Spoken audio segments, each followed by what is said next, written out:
Bonjour, donc je vais vous présenter la prépa économique et commerciale option technologique du lycée Lesven, la seule prépa réservée au bac STMG. Cette prépa existe depuis 30 ans au lycée Lesven et nous avons fêté son anniversaire le 9 novembre 2018 à l'école de commerce de Brest. Alors la première question, c'est pourquoi faire une prépa ECT après un bac STMJ? Pour préparer avant tout les concours des écoles de management, anciennement écoles de commerce. Donc en 2 ans, tous les concours, toutes les écoles sont préparées par les étudiants et chacun trouve une école qui lui convient. Bien entendu, dès le début de la première année, les prépas sont inscrites à l'UBO dans le cadre d'une convention avec l'université AES. Et donc au bout des 2 années, tout étudiant ayant respecté bien sûr les règles de la prépa obtient 120 crédits dans le système européen, ce qui lui permet par la suite d'aller en L3 s'il ne souhaite pas intégrer une école. L'intégration dans les écoles est excellente au niveau des classes prépa ECT. Plus de 85% des étudiants options technologiques intègrent une grande école. Et les autres choisissent souvent l'université ou de redoubler. Voilà, donc les résultats de nos promotions entre 2015 et 2020. Donc vous voyez bien, les 62 et les 23 font bien 85%. Le petit 4% représente en fait les étudiants qui choisissent de redoubler pour avoir une meilleure école que celle qu'ils ont obtenue. Alors pourquoi choisir une prépa ECT dans la diversité des formations qui existent après un terminal STMG? Déjà pour consolider ses méthodes de travail, pour consolider sa culture générale, le pôle culture générale est primordial en prépa, pour consolider son niveau de langue et son aisance à l'oral. Bien sûr, ça permet aussi d'avoir le temps de choisir. On n'est pas obligé d'avoir tout de suite la spécialisation, le métier, les fonctions, on s'ouvre des portes et ça permet de devenir très polyvalent. Donc, bien entendu, il existe une sélection en prépa, mais il faut aussi dédramatiser cette sélection. C'est pour ça que nous vous présentons quelques dossiers d'étudiants qui ont intégré en septembre une école. Donc, l'admission se fait sur dossier. L'inscription, c'est la mi-janvier. Dossier complété par le lycée et les décisions fin mai. Et les dossiers. Donc, Dylan a intégré en septembre à Audencia, qui fait partie des écoles parisiennes, une grande école de management. Il avait un dossier très correct, avec une excellente note en maths, et a intégré une grande école. Tom souhaitait vraiment intégrer Catch Business School, donc il a intégré cette école, avec un dossier équilibré également. Violette avait un très bon dossier option RH, donc bien précisé que toutes les options en fait, sont représentées dans la classe, et a souhaité intégrer Rennes School of Business pour le parcours international. Sa première année, toutes les cours sont en anglais. Et elle a obtenu aussi une bourse d'excellence, car elle est rentrée dans les 30 premières à l'école de management. Théo, très intéressé par la finance, donc a intégré Neoma Business School Reims pour la majeure finance par la suite. Et Chloé a intégré La Rochelle, ce qui était son choix. Et donc avec un dossier moyen, donc vous voyez une moyenne de 11, elle a intégré sans problème La Rochelle Business School. Donc en résumé, les principaux critères, bien sûr, sont des résultats équilibrés, même s'il peut y avoir une défaillance dans une langue ou dans une matière.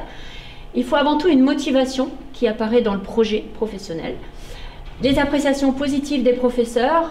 Nous savons très bien que les professeurs savent apprécier votre potentiel et connaissent les exigences de notre classe. Alors l'absentéisme, bien sûr, peut être relativement rédhibitoire, sauf s'il est justifié par maladie ou un comportement inadapté. Alors la vie en prépa, c'est comment? Le travail en prépa, est-ce que c'est vraiment très difficile? C'est souvent des questions que l'on entend. Alors je vous invite à aller voir les vidéos de nos étudiants de première et deuxième année sur le site pour dédramatiser également. Alors la première année, c'est une année de septembre à juin. Nous sommes dans un lycée, donc une année de lycée. La seconde année se termine en avril par les concours d'entrée aux grandes écoles. Et bien sûr, c'est très très court la deuxième année. C'est 2 ans en fait d'un contrôle continu avec bien sûr des cours, des interrogations orales individuelles dans chaque matière, ce qu'on appelle l'école, des DS, devoir surveiller le samedi matin et des concours blancs, 3 à peu près sur l'ensemble des 2 années. L'horaire hebdomadaire ressemble à un horaire de terminale si on ne regarde que les cours. Donc les maths, la gestion et l'économie droit reprennent en fait les bases et c'est la suite du programme de terminale. Les langues vivantes, la culture générale et la philo, c'est vraiment le pôle primordial nouveau au niveau de la prépa, avec énormément d'animations en culture générale. Vous allez faire toutes les bases de la culture générale occidentale. Donc pourquoi intégrer une école de management par la suite? Donc pour avoir des bases solides en management dans tous les domaines de l'entreprise, RH, finance, domaine classique, en sachant que les directeurs d'école nous disent que nos étudiants venant de ECT sont vraiment très très à l'aise dès la première année et s'intègrent très bien dans les associations puisqu'ils ont déjà vu en fait tous les cours de première année d'école. C'est pour acquérir une expérience internationale. Alors elle est obligatoire, elle n'est pas facultative, même avec des aides financières. Donc parfois c'est 9 mois, 1 an, etc. selon les écoles. C'est pour faire aussi énormément de stages en entreprise avec parfois une année césure, donc ça représente 9 mois, parfois 1 an et demi. Le travail dans les écoles n'est pas du tout le travail en prépa, ce sont des travaux en équipe, des projets, des mises en situation professionnelles, en français, en anglais, etc. Et c'est surtout pour acquérir un diplôme qui est reconnu sur un plan national et de plus en plus international dans l'ensemble des classements. Alors maintenant, la question qui se pose, c'est comment financer ce parcours. Alors le parcours démarre en prépa, les études en prépa sont gratuites, c'est un lycée public. Il faut prévoir l'inscription à l'université pour les non-boursiers. Mais il faut aussi prévoir les inscriptions au concours au milieu de la seconde année. Elles sont gratuites pour les boursiers depuis 2008. Et surtout prévoir le financement des 3 années de grande école. Donc de nombreuses solutions existent. Alors nous avons noté quelques exemples concrets. Alors les écoles aujourd'hui sont obligées de trouver des solutions pour faciliter le financement. Le financement ne doit pas être une cause d'arrêt de l'école.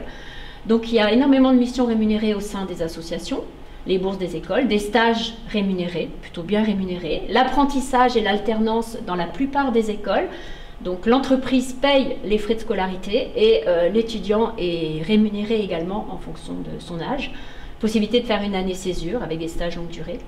Possibilité d'avoir des bourses comme Violette, bourse au mérite, bourse d'excellence, des bourses d'enseignement supérieur bien sûr se poursuivent.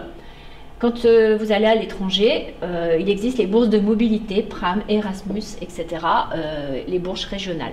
Bien sûr, il existe la solution classique de l'emprunt bancaire et en général, quand vous allez voir votre banque pour avoir un emprunt pour rentrer dans une école de management, il n'y a aucun problème. Alors, l'avenir professionnel, c'est difficile de donner l'ensemble des postes, des fonctions, vu la variété, donc nous avons juste repris quelques fonctions de nos anciens suite à l'enquête que nous avions fait pour les 30 ans de la prépa.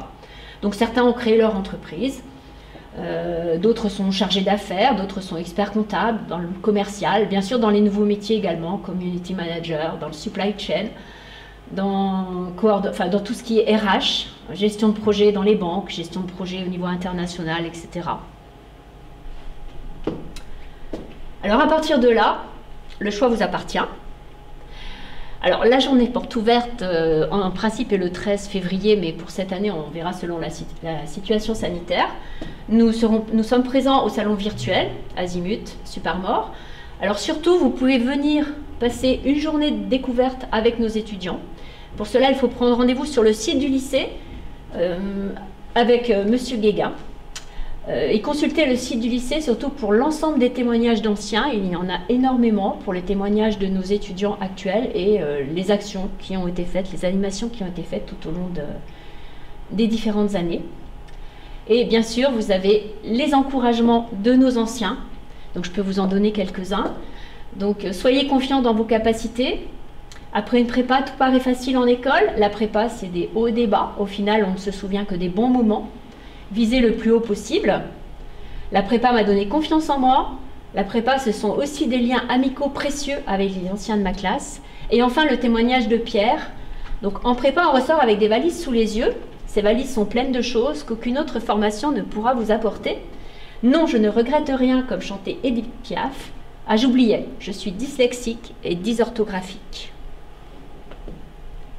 Et les témoignages plus longs de nos anciens, donc Morgane en fait a eu sa première année d'école payée par une bourse et par la suite elle a fait de l'apprentissage.